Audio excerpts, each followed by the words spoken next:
DRPS tallied the final numbers from the 2023 Festive Ride Program. Dan Kearns, The Standard, Durham. The Durham Regional Police Services, DRPS, has released the results from their 6-week 2023 Festive Ride Program. While most of the numbers show an increase from last year's records, it is notable the Durham Police stopped more vehicles in 2023, 12,682, than in 2022, 9,907. There were 533 people given roadside breath tests, up from 2022's numbers of 492. 40 people received 3-day suspensions, which is slightly down from 41 in 2022. 19 novice drivers received a 3, 7, or 30-day license suspension, up from 10 the year before.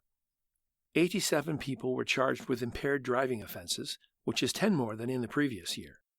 64 people received other criminal code charges. 974 people were charged with highway traffic offenses, and 3 people were charged for drug offenses. This year, 87 drivers were removed from our roads for impaired driving, a choice they made. A choice which jeopardizes the safety of everyone. That being said, over 12,000 vehicles were checked, proving the majority of the drivers are following the rules and regulations. Our members are thankful for that, and incredibly grateful for the calls and information provided by the public with respect to impaired drivers. Please remember, if you see something, say something. Report suspected impaired driving by calling 911, a DRPS press release stated.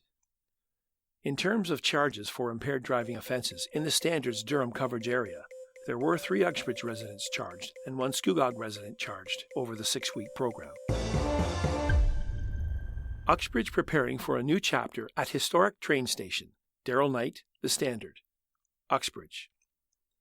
An update on the status of the township's lease with the York-Durham Heritage Railway, YDHR, for the train station and adjacent Metrolinx-owned railways provided senior staff with the opportunity to express optimism for the future of the site. Included on the agenda for the Council's meeting on the morning of Monday, January 8th, was a report from Clerk Debbie Leroux, providing a status update on the township's lease with YDHR.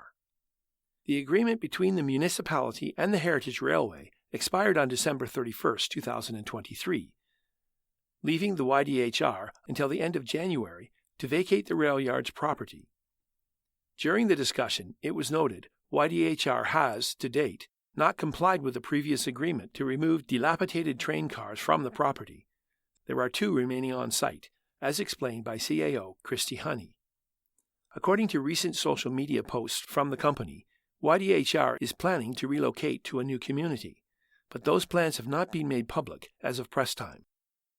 The township has also begun to look to the future in the week plus, since the long-term lease between YDHR and the municipality expired. During the Council's discussion on the matter at their weekly meeting, Regional Councillor Bruce Garrod inquired about potential interest in the site for new opportunities, leading Ms. Honey to boast the township has seen overwhelming interest. We have heard from several groups, explained Ms. Honey, from filming to short-line railways and to those who wish to use the site as a venue. We are very excited for what comes next. Robert Rock named the Liberal Party of Canada candidate for the Durham by-election. Dan Kearns, The Standard, Scugog. A Scugog politician is taking his talents to the Liberal Party of Canada as he looks to run in the upcoming Durham riding by-election. Currently, the Scugog Island Municipal Councillor for Ward 3, Robert Rock, was announced as the Liberal candidate on Thursday, January 4th. Robert has a strong track record of public service and delivering for families across the Durham region. Sachet Mehra, president of the Liberal Party of Canada, stated in a quote from their press release. In this important by-election, people of Durham have a clear choice. Elect Robert and move forward with our Liberal plan to make life more affordable and build an economy which works for everyone in the region, or let Pierre Poilievre and his Conservatives take us backward with deep cuts which would hurt the middle class. Mr. Rock told The Standard he is excited about this opportunity. It was something which was long thought about and something which took a while to consider, to make sure it was a good fit for me and a good fit for the family.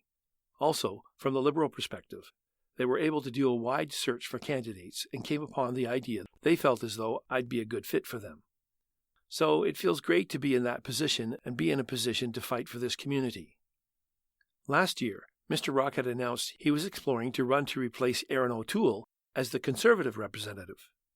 However, he later decided they were not a fit for his views and opinions. There was a long reflection between that time until we got to this point. I've taken a look at the Conservative Party over the summer, he said. To be honest, I didn't see myself and I didn't see my kids' future in there. He noted one of his concerns about the current direction of the Conservatives is the potential for cuts to social services. I think the Liberal government has put a lot of things in place which are there to help both my kids and my senior parents. He mentioned $10 per day childcare as one of the platform pieces of the Liberal Party's mandate, which speaks to him. He also stated his concerns about the potential cuts to old age security and guaranteed income. If those things are cut, a lot of vulnerable seniors will be put in a very difficult position, he said. While noting a lot of people have their opinions on the party's leader, Prime Minister Justin Trudeau, Mr. Rock is challenging people to prioritize deciding who the best local voice is rather than deciding an election based on party leaders. Are the candidates from this community? Do they believe in this community and are willing to fight for this community? I think that's a key issue. Often people become focused on leaders, and they focus less on who they are going to send there and what voice and what issues they'll fight for when they're there. The Durham riding by-election, which will decide who the replacement for Aaron O'Toole as MP is, has not yet been called. The Prime Minister has until January 30th to announce the date of the by-election. That place on Cameron damaged in New Year's fire. Dan Kearns, The Standard. Kawartha Lakes. A fire damaged a Fenland Falls business on New Year's Day, Monday, January 1st. According to Kawartha Lakes Fire Chief Terry Jones, a fire was reported at that place on Cameron, located at 16 Oriole Road, at 12:21 a.m. Firefighters were on scene minutes later at 12:30 a.m. The response included firefighters and equipment from the Fenland, Cameron, and Copaconk stations. Chief Jones stated the fire was under control by 1:30 a.m. and loss was stopped at 2:37 a.m. No injuries were reported from this incident. Damages are estimated at $800,000.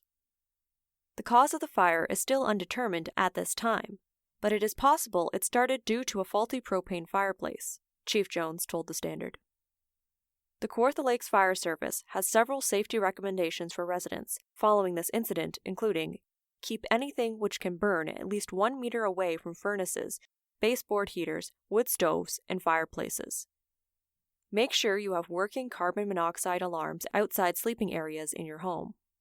Get regular maintenance on your heating equipment from a qualified professional. And put ashes into a metal bucket far from combustible materials to cool down.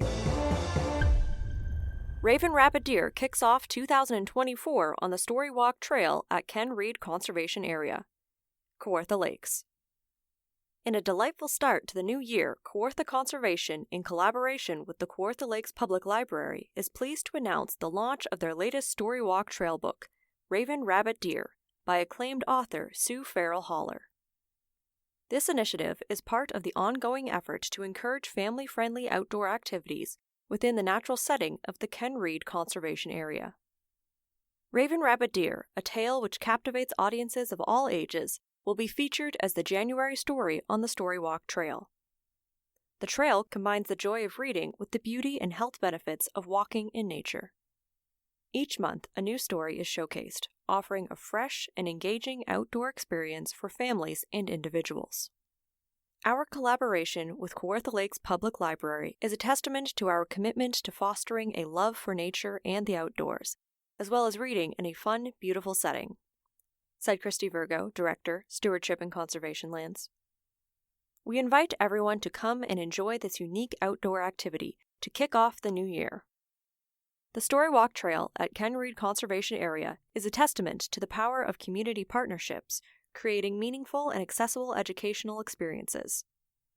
The trail invites visitors to stroll along a designated path where pages from Raven Rabbit Deer are displayed, allowing readers to enjoy a story as they explore the natural beauty of the area. This initiative not only promotes literacy and physical activity, but also encourages ecological awareness and appreciation among participants. It is a perfect way for families to kick off the new year with a healthy, educational, and enjoyable activity. the Ken Reed Conservation Area and Kawartha Lakes Public Library warmly welcome all to experience this wonderful story in a beautiful setting. Don't miss this wonderful opportunity to embark on a literary adventure in the great outdoors. Welcome to You've Got to Be Kidding, a podcast that offers a different perspective of life around us. Listen now to author Jonathan van Bilsen. Many of you who follow this column know I love traveling, but I've never stepped on board a cruise ship. It's not that I have a fear of boating, or do I enjoy the company of others. I simply like traveling where, when, and how long I want to. Cruising, mind you, is changing dramatically, and fortunately it has bounced back after the pandemic. Cruise lines are constantly competing to outdo each other, but I think Caribbean Cruise Lines, or RCL, has hit the jackpot. Their new ship, the Icon of the Seas, has docked in Puerto Rico and is undergoing its final inspection before its launch on January 27th from Miami. Easily tagged as the world's largest cruise ship, the Icon of the Seas is one of two ships built by RCL. The second is to be launched in 2025. What is so unique about this big boat? The fact that it's big. And I mean really big. It's 365 meters or 1,200 feet in length and has 20 decks. It'll carry just over 6,000 passengers but can accommodate up to 10,000 people. The standard crew consists of 2,350 staff members, ensuring you'll be well pampered at every turn. The ship took 900 days to build and is scheduled to sail year-round in both the Eastern and Western Caribbean. No chance of hitting an iceberg there. Why so big, you ask? Cruise lines have learned that passengers disembark at ports and involve themselves in the local economy and tourist trade. Cruise lines are hoping to bite into this source of revenue. Why would you want to leave this floating city? Remember, at full capacity, the Icon of the Seas has the same population as Port Perry. You can enjoy the world's largest water park at sea, 8 neighborhoods, and 40 or so different bars and dining options. The way it's going, cruise ships will never have to move as there's so much to do on board. It's becoming a problem for ports though, as 40% of passengers never leave the ship. For those who do go ashore, their average spend was less than $34 Canadian. This is causing many ports to reevaluate or even close their operations. Did you know a cruise ship makes about $300 profit per passenger and a captain earns around $100,000 a year? He does get free room and board though. The life expectancy of a cruise ship is about 25 years, and they travel about 37 kilometers per hour, which is 25 miles per hour. Currently, there are 431 cruise ships and 875 river cruise ships, and the largest cruise company is Carnival with 24 ships. If you think cruising is only for old people, you'll be surprised to learn the average age of cruisers is 47, and half of all cruisers are from the US. If you thought the Titanic was large, the Icon of the Seas is 35% or 100 meters, which is 300 feet longer. The average cost of a trip is $2,000, which is not bad considering it cost $2 billion to build. I'm Jonathan van Bilsen, and this is You've Got to Be Kidding.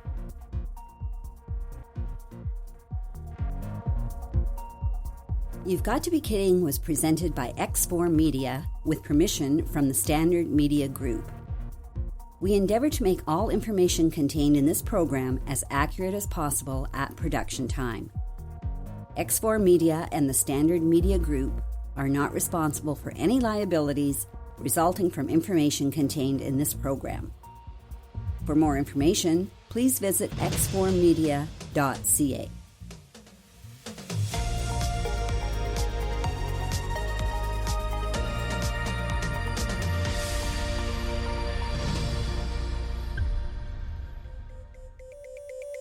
The Standard Podcast was produced by Greenstream Studio for the Standard newspaper.